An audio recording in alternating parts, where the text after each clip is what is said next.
Was Jesus actually God, or was he just a prophet? Religions like Islam believe he was just a prophet. Obviously, Christians believe he was God. A lot of the debate around this topic focuses on what Jesus says about himself in the New Testament, and that is obviously important, but I wanted to focus on prophecies about Jesus in the Old Testament that point to his divinity. So first off, we have Isaiah chapter 7. So obviously the virgin birth is talking about Jesus. And Emmanuel, I don't know if you know this, means God with us. That's what that literally means. That would definitely hint that Jesus is God with us in human form. That's why he's called that. Now, some people might brush that off as like, well, he was a prophet, so because he's speaking on behalf of God, that's like God with us. But he's not actually God.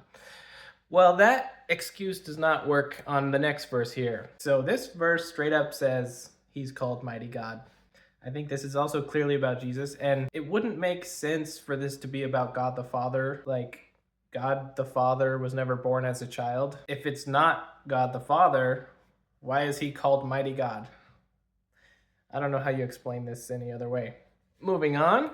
Now this is interesting. It says, they will look on me, the one they have pierced, and they will mourn for him as one who mourns for an only child.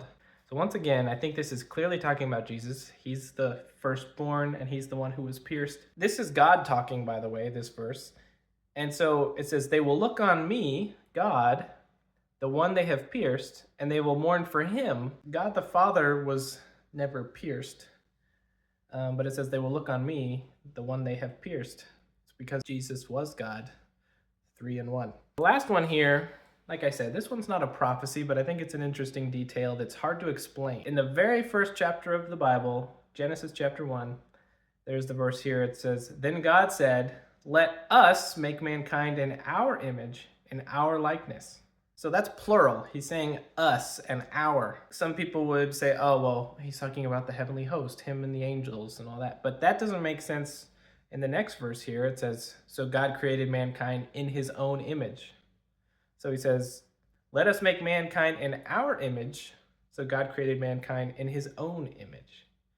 And that's because of the Trinity. God is 3 in 1. He can say us and still be talking about just himself. I don't know how you would explain the language here in any other way that really makes sense.